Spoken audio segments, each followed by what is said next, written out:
Drama serial कभी मैं कभी तुम की नेक्स्ट एपिसोड में आप देखेंगे कि रुबाब अदील के पास जाती है उस लड़की को देखकर जिसने अदील के लैपटॉप से सारा डेटा कॉपी किया था। और अदील उसे रुबाब के साथ देखकर दंग रह जाता है और वो सोचकर डर रहा होता है कि एक और सच आज रुबाब के सामने आ गया। तो रुबाब कहती है क्या सोच रहे हो अदील, तुम मुझे ये बताओ तुम क्या इस लड़की को जानते हो।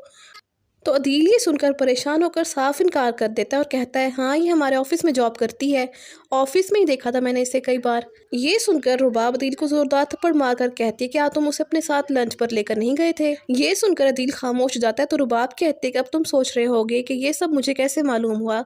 तो मैं तुम्हें बता दूं कि इसको ऑफिस में हायर करने का मेरा फैसला था कि मैं जान सकूं कि आखिर तुम मेरे खिलाफ क्या क्या करते फिर रहे हो। तो अदील कहता है कि ऐसा कुछ नहीं किया मैंने, अगर मेरे पास इतने पैसे होते तो क्या मैं अपने माँ बाप का घर सेल करता। तो रुबाब कहते कि अब इस बात का फैसला पुलिस करेगी और वो ही तुम्हारे मुंह से सच निकलवाएगी। ये कहकर रुबाब चली जाती है और अदील वहीं पर खड़ा रह जाता है। दूसरी तरफ मुस्तफ़ा अब शर्जीना के बिना नहीं रह सकता। उससे ये एहसास हो चुका है कि शर्जीना उसकी ज़िंदगी में कितनी ख़ास है।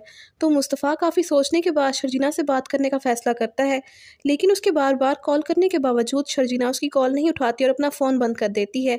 शर्जीना मुस्तफ़ा पे गुस्सा होती है कि अगर मुस्तफ़ा ने उसका ख्याल रखा होता और उसे इतना अकेला ना कर दिया होता तो आज ये सब ना होता, वो अपने बच्चे के साथ होती।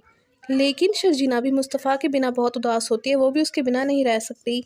वो चाहती है कि मुस्तफ़ा इसके पास आकर उसको मनाए, लेकिन मुस्तफ़ा ने भी एक बार उसके पास आना ज़रूरी नहीं समझा। तो शर्जीना ये सोचती है कि तो मैं भी उसके बिना रहना सीख लूँगी, अगर उसे मेरी ज़रूरत नहीं है तो मैं भी अब उसकी मिन्नतें नहीं करूँगी, जो उसका दिल चाहे वो करे। शर्जीना को भी मालूम नहीं होता कि मुस्तफ़ा और उसके दिन कितने बदल चुके हैं। मुस्तफ़ा ने अपना नया घर ले लिया है और वो कितना अमीर हो चुका है। थोड़ी ही देर में जब शर्जीना कमरे में अकेली बैठी होती है तो मुस्तफ़ा उसके घर आ जाता है और वो शर्जीना को आवाज़ देता है। तो शर्जीना बाहर जाती है तो मुस्तफ़ा उसके पास आता है और कहता है शर्जीना प्लीज़ मुझे माफ़ कर दो, एक बार मुझे मौका दो शर्जीना, अब मैं तुम्हें कभी भी अकेले नहीं छोड़ूंगा, तुम्हारे साथ ही रहूँगा। मुझे एहसास है कि मुझसे गलती हुई है, प्लीज़ मुझे माफ़ कर दो और मेरे साथ अपने घर चलो। तुमने इतनी मुश्किलों में मेरा साथ दिया है तो अब हमारे अच्छे दिन शुरू हो चुके हैं। तुमने इतनी मुश्किलों में मेरा साथ दिया तो अब हमारे अच्छे दिन शुरू हो चुके हैं, तो तुम मुझे छोड़कर यहाँ आ गई हो, प्लीज़ मेरे साथ चलो। जिसके बाद शर्जीना अपनी माँ के समझाने पर आखिरकार मुस्तफ़ा को माफ़ कर देती है और उसके साथ वापस चली जाती है। मुस्तफ़ा बहुत खुश होता है।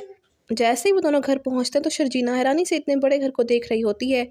तो मुस्तफ़ा कहता है कि ऐसे क्या देख रही हो शर्जीना, ये हमारा अपना घर है, आज से हम दोनों इसी घर में अपनी ज़िंदगी की नई शुरुआत करेंगे। मुस्तफ़ा के माँ बाप शर्जीना को देखकर बहुत खुश होते हैं और शुक्र अदा करते हैं कि उनके बेटे का घर फिर से बस गया है। मुस्तफ़ा शर्जीना से कहता है कि तुम्हें ये नहीं मालूम शर्जीना कि इन दिनों मैंने कि तुम्हें कितना याद किया है, कितना अकेला हो गया था तुम्हारे बगैर। तो शर्जीना भी कहती है कि तुमसे दूर होकर मैं भी खुश नहीं थी मुस्तफ़ा, मैं तुमसे नाराज़ थी और चाहती थी कि तुम मुझे मनाओ। तो मुस्तफ़ा कहता है कि आज के बाद कभी तुम्हें खुद से रूठने नहीं दूंगा, कभी तुम्हें शिकायत का मौका नहीं दूंगा। ये कहकर मुस्तफ़ा शर्जीना के हाथों पर अपना हाथ रख देता है और इस तरह इस ड्रामे की हैप्पी एंडिंग हो जाएगी। तो आप सबको इस ड्रामे के लास्ट एपिसोड के बारे में जानकर कैसा लगा कॉमेंट्स में ज़रूर बताइएगा। इसके साथ साथ ही वीडियो अच्छी लगे तो वीडियो को लाइक और शेयर करने के अलावा चैनल को लाजमी सब्सक्राइब कर लें ताकि मज़ीद नई वीडियोस बआसानी आपको मिल सकें। तो मिलते हैं नई वीडियो के साथ, तब तक के लिए अल्लाह हाफिज़।